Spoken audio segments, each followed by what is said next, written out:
తెలుగు రాష్ట్రాల్లో 450కి పైగా రోబోటిక్ సర్జరీలు సక్సెస్ఫుల్ గా చేసిన ఘనత మణిపాల్ హాస్పిటల్దే. ఇప్పుడే మిత్రులను చూస్తున్నాను.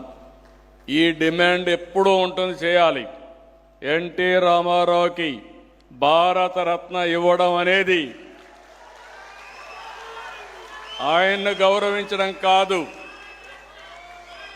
దేశాన్ని గౌరవించుకోవడం, జాతిని గౌరవించడం. తప్పకుండా ఎన్టీఆర్కు భారతరత్న వచ్చే వరకు వదిలిపెట్టం, సాధిస్తామని మరొకసారి మీ అందరికీ హామీ ఇస్తున్నా. ఇది నా ఒక్కడి ఆకాంక్ష కాదు, తెలుగుదేశం పార్టీ ఆకాంక్షే కాదు, తెలుగు జాతి ఆకాంక్ష, భారతదేశంలో ప్రజల ఆకాంక్ష అని చెప్పి నేను మీకు తెలియజేస్తున్నా.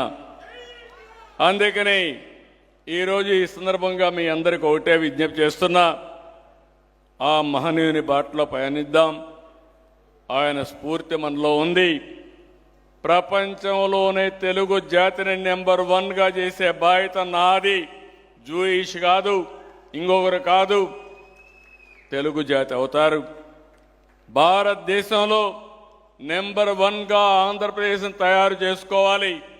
దానికి కూడా మీరందరూ సంకల్పం చేయాల్సిన అవసరం ఉంది. భారత దేశ గౌరవాన్ని పెంచుదాం, తెలుగోడి సత్తా చాటుదాం. ఒకప్పుడు స్వాతంత్ర ఆ రోజు స్వాతంత్రం కోసం పోరాడితే ఆ రోజంతా కూడా మన వాళ్ళందరినీ మనం గుర్తుపెట్టుకున్నాం.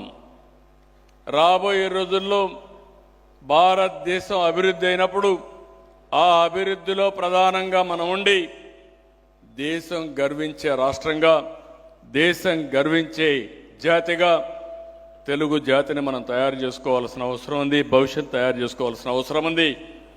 అదే ఎన్టీఆర్కి మనం ఇచ్చే ఘనమైనటువంటి నివాళులని చెప్పి కూడా నేను మీకు తెలియజేస్తున్నా. మనం ఏదో ఉపన్యాసాలతో కాదు, ఎన్టీఆర్ వారసులం మనం. ఆయనకు ఆయన కుటుంబమే కాదు, తెలుగు జాతి ఎన్టీఆర్ వారసత్వం. అలాంటి జాతిని ముందుకు తీసుకుపోవాలంటే మేము కొంతమంది పనిచేయడమే కాదు, మీరందరూ కూడా పైకొచ్చినప్పుడు, సమిష్టిగా కలిసి పనిచేసినప్పుడు, ప్రపంచంలోనే నెంబర్ 1 జాతిగా తయారు చేసినప్పుడు అదే ఎన్టీఆర్కి ఘనమైనటువంటి నివాళి. దానికి ఈ సభ శ్రీకారం చుడుతుంది. తెలుగుదేశం పార్టీ అధ్యక్షుడిగా నేను ఒకటే హామీ ఇస్తున్నా, ముఖ్యమంత్రిగా ఒకటే హామీ ఇస్తున్నా. ఎన్టీ రామారావు గారి స్ఫూర్తితో తెలుగు జాతిని అంతర్జాతీయంగానే కాదు, ప్రపంచంలోనే నెంబర్ 1గా నిలబెట్టే బాధ్యత మేము తీసుకుంటాం. మీరు కూడా ముందుకు రావాల్సిందిగా మిమ్మల్ని కోరుతున్నా. అప్పుడు శాశ్వతంగా మనం ఎన్టీఆర్ వారసులం అని చెప్పి ఘనంగా చెప్పుకునే పరిస్థితి వస్తుంది. దానికి శ్రీకారం చుడదా అని చెప్పి తెలియజేసుకుంటూ మరొక్కసారి టీడీ జనార్దన్ని, ఏదైతే ఈరోజు ఇక్కడ ఎన్టీఆర్ లిటరేచర్ కమిటీ చాలా బ్యూటిఫుల్గా చేశారు. ఒక పక్క సావనీర్స్ తెచ్చారు, ఇంకో పక్కన ఈరోజు చాలా యూట్యూబ్ కూడా పెట్టామన్నారు. ఎన్టీఆర్ రామారావు గారి పేరంటానే మీరు ఏది పెట్టినా అది హాట్ కేక్ మారిగా అమ్ముడుపోయే పరిస్థితి వస్తుంది, దాంట్లో అనుమానమే లేదు. అది ఆ నాయకుడి యొక్క చరిస్మా. అలాంటి మహానాయకుడికి మళ్ళా ఒకసారి మనం గుర్తు చేసుకొని మనం అందరం కూడా స్ఫూర్తిదాయకంగా ముందుకు పోవాలని మరొక్కసారి విజ్ఞప్తి చేస్తూ ఈ కార్యక్రమానికి వచ్చిన మిమ్మల్ని అందరినీ పేరు పేరున మనస్ఫూర్తిగా అభినందిస్తూ మళ్ళీ చెప్తున్నా, స్వర్ణాంధ్రప్రదేశ్ మన కళ. అది సాధించే శక్తి ఉంది, సామర్థ్యం ఉంది. దాన్ని ఎన్టీ రామారావు గారి స్ఫూర్తి మన దగ్గర ఉంది. స్ఫూర్తి మన దగ్గర ఉంది, ఇంట్లో పడుకుంటే కష్టం. దీనికి హార్డ్ వర్క్ కూడా చేయాల్సిన పని లేదు. ఒకప్పుడు మడకలు దున్నేవాళ్ళం, బస్తాలు మోసేవాళ్ళం, శారీరక కష్టం చేసేవాళ్ళం.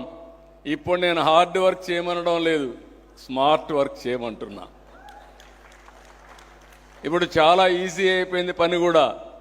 మీ దగ్గర సెల్ ఫోన్ ఉంది, సెల్ ఫోన్తోనే పనులు చేసే పరిస్థితి వస్తూ ఉంది.